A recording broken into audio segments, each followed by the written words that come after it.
Hey guys, how's it going? Long time. Josh Alter, owner and founder of The BioDude. You can visit my website, thebiodude.com. Come to my retail store here in Houston, Monday through Friday, 8 till 4. The BioDude Houston. Subscribe to my YouTube channel, Facebook, Instagram. And today I have another how-to video. As you can see in front of me, I have a 75-gallon deluxe. This is the same exact type of tank that I used in Hercules' Terra Sahara Bioactive Vivarium. I'm sure you guys are well familiar with that. I'm also using it for my corn snakes and my ocellated skinks. These are probably one of my favorite terrariums that I have here available at my store. They do come with sliding glass doors that can lock, but I did take the sliding glass doors out to prevent that crunching sound for all intents and purposes of this video. Now today I'm going to talk about Amazon tree boas. This is what this terrarium is for. I have an unrelated captive bred pair that I'm going to show you guys. I'm going to talk a little bit about their husbandry, how I'm setting it up, how to set them up, and just a little bit about what makes them so awesome as a species.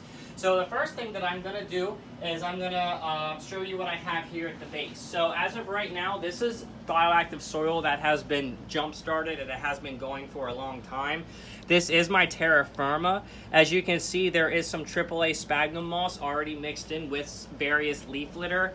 There's also cork bark pieces throughout here mixed in as well to create microbial hot spots within the terrarium itself. I am going to be adding more terra firma, as well as a little bit more extra biodegradables with a little bit more springtails and isopods and bioshock just to help jumpstart us a little bit faster. So as you can see right here, I have a nice solid layer of firma right here. I have about 4 inches. I am going to add in another bag just to give me 5 inches of soil. While Amazons don't spend a lot of time on the ground, it is imperative though to make sure that your soil doesn't stagnate, that it aerates properly.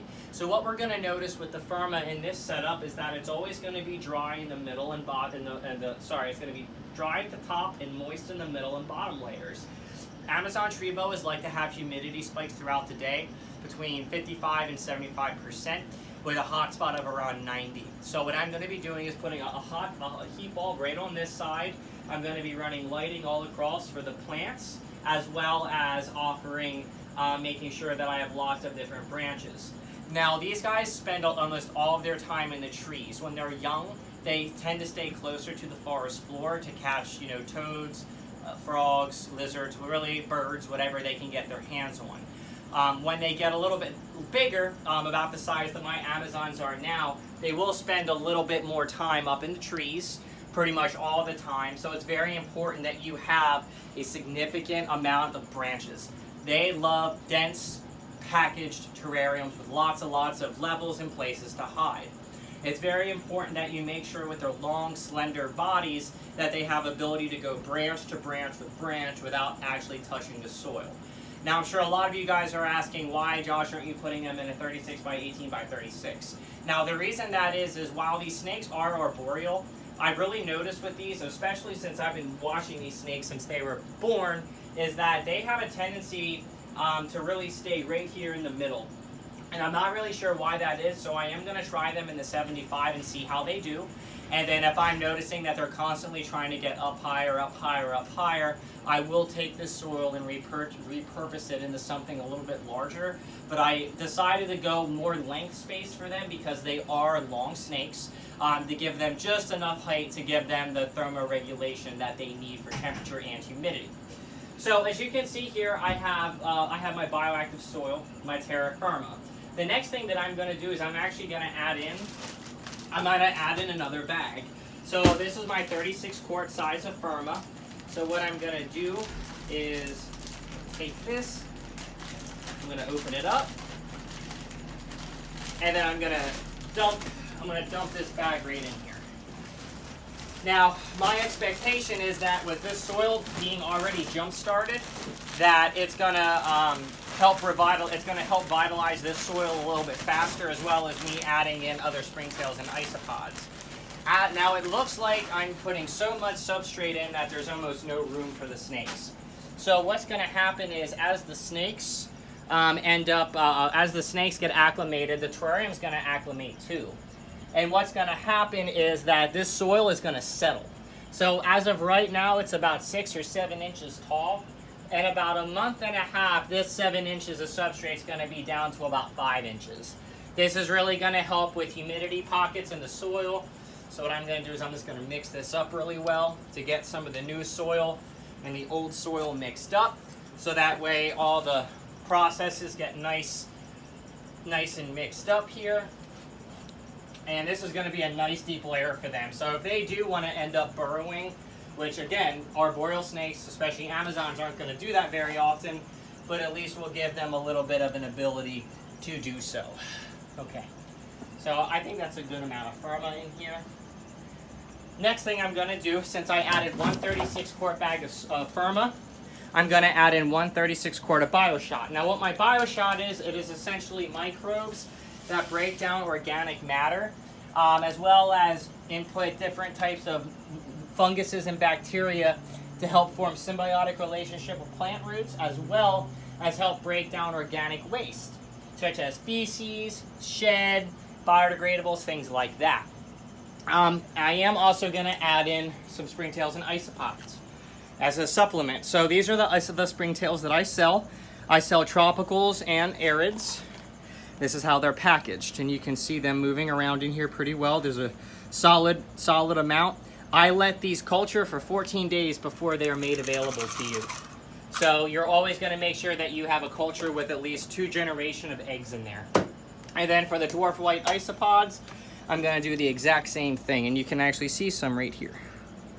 Now, dwarf white isopods are parthenogenetic, which means that they're all females. So they will just keep replicating themselves over and over and over again. There's also earwigs in here, and of course you guys saw the Thermostat beetles. Now there's other 2 things I'm going to add. I'm going to add a little bit of Sphagnum Moss. Now what I like to do with the Sphagnum Moss is I like to add water and have it be wet but not dripping. So I'm going to take this, and this is what I really like about these bags. You can take them, turn them, and get everything nice and saturated without getting your hands super dirty. We dump it. Okay, and then after this is dumped, I'm going to be mixing it in thoroughly with the soil. But first, I'm going to take a bag of leaf litter and I'm going to add in a little bit more fuel.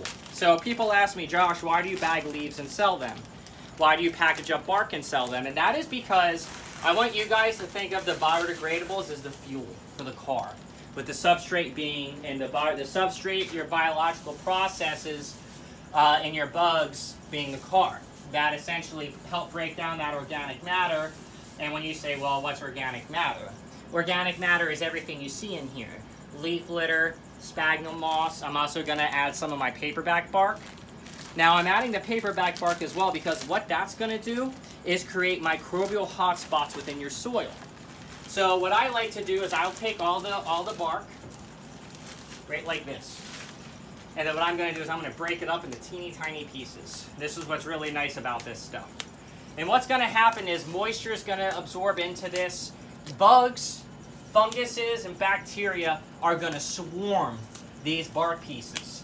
What's going to happen is once they swarm these bark pieces, the small microbiological processes that happen are going to slowly break down these bark pieces in the soil to create microbial hotspots that are essentially just nutrient boosters in your soil. So what they're going to do is they're going to keep busting out nutrients, busting out nutrients, busting out nutrients until they're completely eaten or disintegrated. And another thing that they do is they help with aeration. So it just gives you yet another option as providing different types of fuel for your terrarium, as well as different types of food items for your springtails, isopods, and your Bioshot. And as you can see, I got everything mixed in here really, really well. I'm really happy with the consistency of this substrate. So I'm not using a drainage layer. I don't like to use drainage layer for snakes. Granted, these guys are arboreal and they're not really going to be going down into the soil that often, but I'm still going to make sure that if they do decide to go down into the soil, that they're not going to get into the drainage layer and mix everything up and cause your soil to stagnate. Like my Firma does, as long as it aerates from point A at the top to point B at the bottom, you'll have absolutely nothing to worry about as long as you're maintaining regular misting. Now, as far as the next thing I want to talk about is the lighting. So there is a couple different lighting options that you guys can use for your terrariums. You can use anything from a cheap CFL bulb that you get from Lowe's. Then there's options that the BioDude's proud to offer. So I'm going to start with the base. This is a new light that I just started manufacturing. It's called my Solar Grow. I offer a 36, 24, and 12-inch size. They emit the perfect spectrum to grow all plants, including mosses, including desert plants. And since this is a 75-gallon, I am actually going to use this light for this terrarium. And I'm going to show it to you guys. So when you take it out of the box, you can see the plugs right here. It's an 8-foot cord.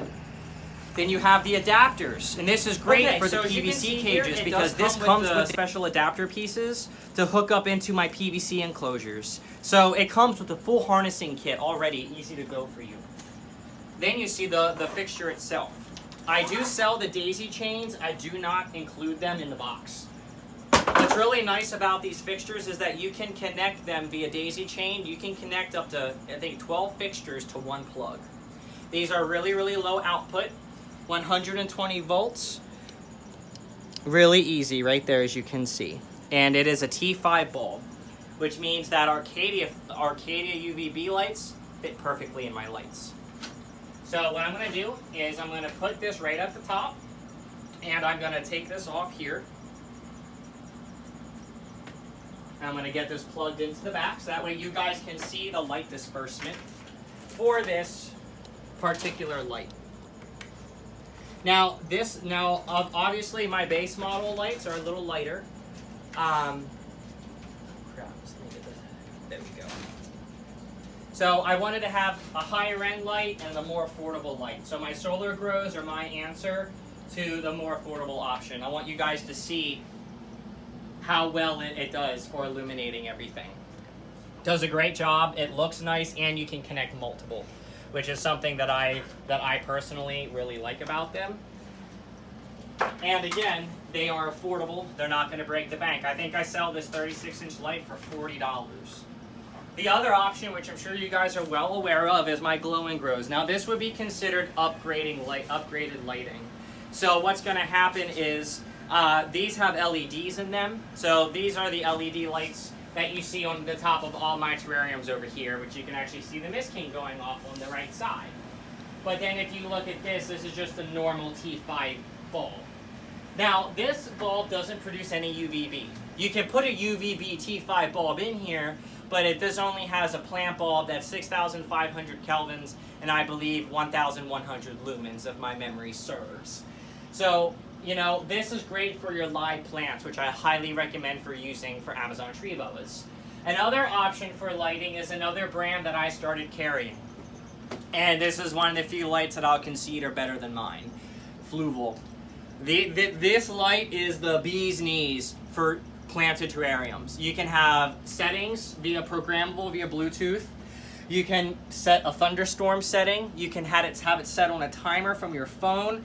It is just a great, great light that comes with a great manufacturer's warranty from Fluval, and I'm very happy to offer multiple sizes on my website. It's a new product. Now, as you can see here, I have my heat bulb on. I have my normal plant light on here.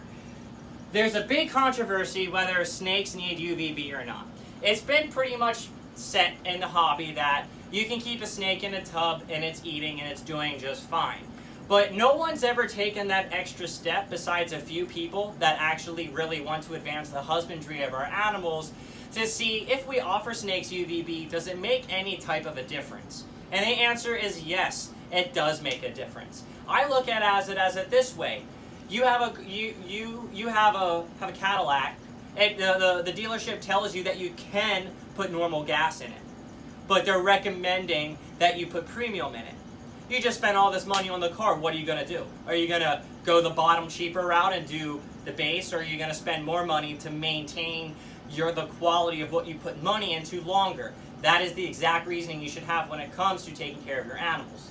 And I would recommend a 5% to a 7% UVB for them because they are going to be in the under canopy. Arcadia makes a really, really good product here, the Shade Dweller bulb. So if you have a green tree python, an Amazon tree boa, or an emerald tree boa, and you want to provide UVB, provide 5 to 7%, and it does make a difference. I promise you.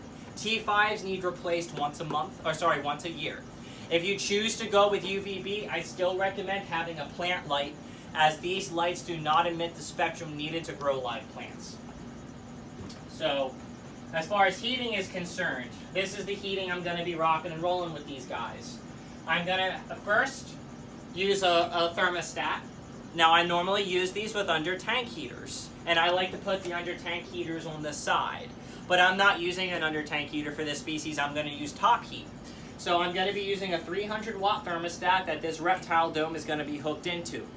This bulb is going to be on 24 hours a day, and I'm going to start with a 40 watt moonlight bulb.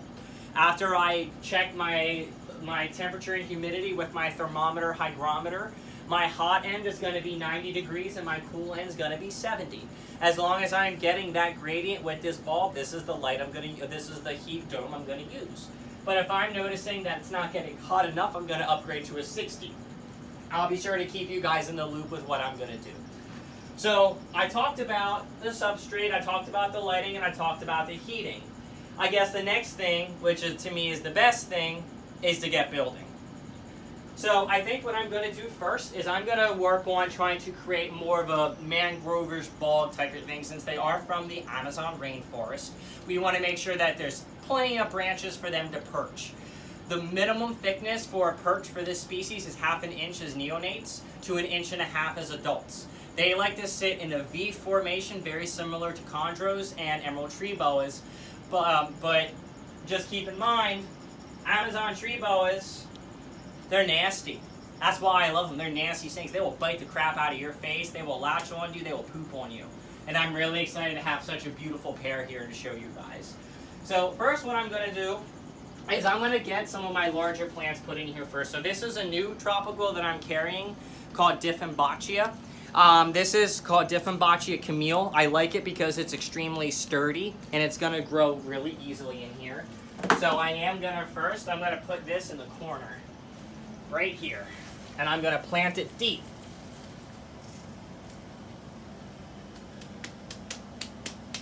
Next thing I'm going to do is I got an Aglamondo Bay right here. You guys seeing the Aglamondo Bays on my website. What's nice about these is you can separate them out into multiple piles, into multiple plants. But I'm not going to do that. I'm going to take this other Aglamondo and I'm going to put it right here in the middle. There we go. Okay. I dig it. So lots of corner places. Then we got the Dracania. So this is one of the Dracanias that's been growing in one of my enclosures for a really long time. So I'm going to take this Dracania and I'm going to put it right back here in the corner. So it's very important that another reason why it's good to use deep substrate with your bioactive terrariums, because it gives your plants places to put their roots. More places for the roots, healthier of a system you're going to have. Now, some of the other plants I have, just for a quick reference here, this is called a snake plant. It's a Sansevieria. I love using these in conjunction with Bromeliads because their axils hold water. So you can see here, these Bromeliads are holding water in the axils. These can hold axils in the water. Remember when I tell you guys one of the most important aspects of reptile keeping is temperature, humidity, which honestly it comes down to respiration and hydration. So that is why it's so important to make sure that you give your animals lots of options to drink. And that's why I love using plants that hold a little bit of water. So I am going to take this Sansevieria, and I'm going to put the water dish right up front here so it's really easy for us to access. I'm going to put this small Sansevieria here, and then I'm going to take this awesome Bromeliad here. What do you think, right here? Yeah, okay. Now I'm going to dig this Bromeliad deep. Now Bromeliads are epiphytes. What that means is they don't like to grow on the ground. They like to grow up in the air, epiphytically, up in the trees. And I'm sure you're saying, well, Josh, why are you planting it in the ground? It's because my soil drains effective enough and aerates effective enough that it can do that. If your soil doesn't aerate, or if you're using coconut fiber or anything like that, you're not going to have much luck when it comes to keeping them alive if they're not mounted epiphytically. And then I also got some more of my philodendron pieces and stuff here, but I'm going to add them after I do the wood. So the next thing is taking a look here is I want to have a lot of branches in here. So as you can see, Brandon set aside some beautiful pieces of ghost wood for me. So as you can see, all the ghost wood here is of varying thicknesses, and that's exactly what I want. I want to give my snakes as many options as possible to be able to perch. So I'm going to take this piece right here, put that right like this.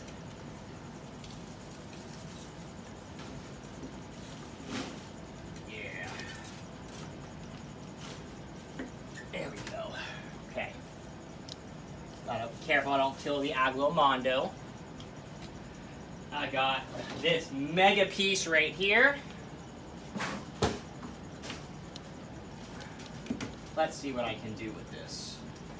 Oh, if I could put that through the back. Like this, that would be awesome. That piece is gonna go last.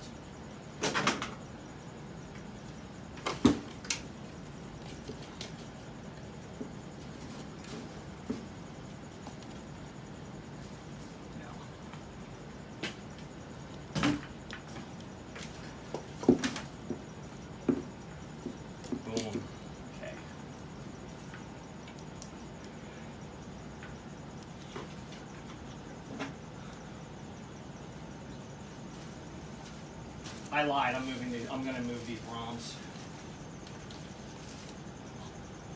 I'm gonna put this beast of a piece right here after I can maneuver this around properly. So it's this piece right here. Okay. Sorry guys. The creative mind takes processes sometimes for me. So first, mega piece. It's gonna go in right here. Right like that. Aglomondo is nice and separated there. I'm gonna take this big old piece right here. Put this right like this.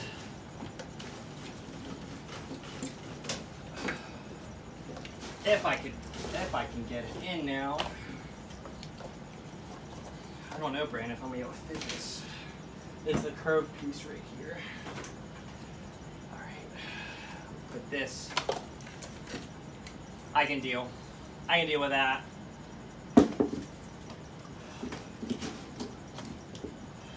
Okay. And then I also have some thinner cork tubes right here. So I'm going to take this cork tube right here. No, I'm not going to do that. I'm instead going to take the Resurrection Fern logs. Put one here like this. Now the Resurrection Fern logs are ugly right now, but give them some time. They will come right back alive and they will look absolutely amazing. I'm gonna take this. I'm gonna bury this right here. So now we have two water sources on each side. We have a water dish here with the Sansevieria plant here, and then a nice set of Bromeliads right there. And then I got some multiple pieces of cork bark here. I'm debating if I want to use them or if I just want to let this kind of simmer how it is. I feel like this area right here needs a little something.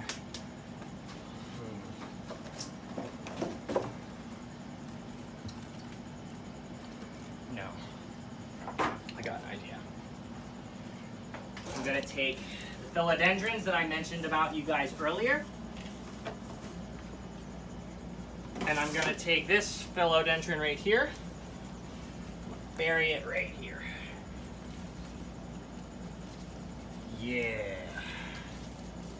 I can deal with that. Okay. So my plan is for this is what's going to happen is as I continually separate this out, this is going to grow up and over here, eventually covering this area. And then these smaller pieces here that I have, I'm going to plant together right here in the back. Again, nice deep and dense foliage here for them. Give them lots of options. And then I got this final piece of ghost wood right here.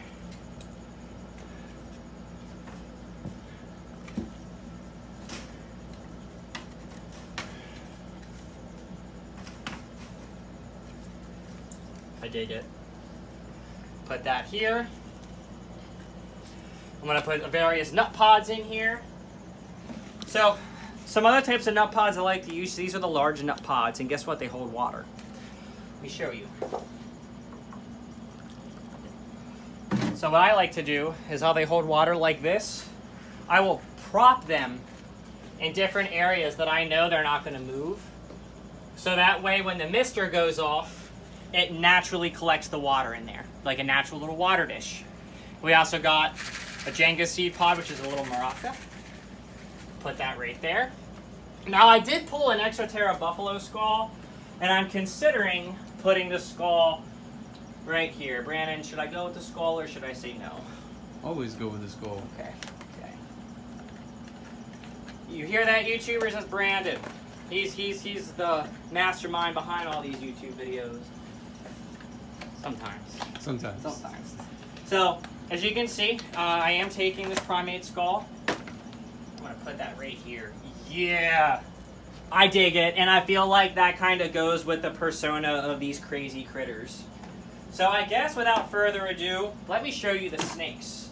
So this first snake here, this is the female. Oh, they have bit me already. Come on. So the biggest thing, one thing I want to show you guys, you see how well they can curl their tail? So they have a super prehensile tail more than other snakes. So you know how some vipers use their tail as a distractor to try to get treat it like a worm? I don't know if these guys do that, but I know if you keep them close to your face, they will go straight for your eyes, as you can see. So Amazons, like I said, they're not really snakes you hold. They are snakes that you look at and you get a fond appreciation for this wild animal. But you can also see that they are a lot more slender than some of your other arboreal snakes. And they're slender, A, for speed, to catch birds and other things out of the air. These guys are actually eating frozen thawed chicks. That's all they'll take. I actually got some quail and I started giving Smithers quail to replicate his diet in nature a little bit more. And that's been paying off extremely well. So I'm going to put her in here. And she's actually considered, is it a Halloween phase? Yep, so she's considered a Halloween phase. So there's a couple different phases of these guys. Okay.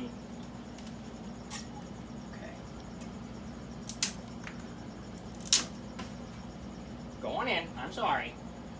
Now as far as misting is concerned, I'm going to mist these guys twice a day with the Mist King for about 45 seconds a chunk. Now let's get out the nasty one. I'm probably going to get bit. Or pooped on. So this is your normal Amazon tree boa. These are called the garden phase. So these guys, as you can see, a little bit darker than the yellow. This one's, the male's a little bit bigger. But obviously, in my opinion, just because they're brown, they're just as beautiful. And there we go. Typical Amazon tree boa attitude. I'm going to poop on you. I'm going to try and bite you. But again, I love their muscular structure. They're so strong. They have such thin necks. The general rule of thumb is every meal you feed your snake, you want it to be around 20% of their 20% bigger than their girth, than their thickest part of their girth, which is a good rule of thumb for these guys. And I am going to be keeping these guys in here together. Of course, I'm going to be monitoring them closely, and since they are boas, they are considered a New World species, which means instead of laying eggs, they give live birth. And that's how I found these guys. One of my best friends, Michael, he bred them, and I saw these guys right when they came out of the egg. And I said to Mike, these are mine. Raise them up for me a little bit until my showroom has space. And guess what? The showroom now has space. So what I'm going to do is I'm going to put these guys in here. So I'm going to expect them to spend a lot of time in here resting on all the branches and perches. Eventually, this tank is really going to fill in the aspect of being really dense with all these different plants and everything. And that's my expectation, is for this to be so thick that you can barely see to the back. And at the end of the day, for these types of species, that's what you're going to want. And again, they're going to be eating frozen thawed once a week. That's really what I'd recommend. You can go every 2 weeks. But it really just depends on what you want to do. Another trick that I recommend, if you are keeping lizards or cricket-eating animals, since there are isopods, Thermostat beetles, and other things in here, I am going to be keeping this in the water dish. I like to take a tiny piece of cork bark and put it in the water bowl. So what happens is that cork is going to float. So if your crickets, your roaches, your cleanup crew get into the water, they can, look at he's striking at me, they can get out, no problem.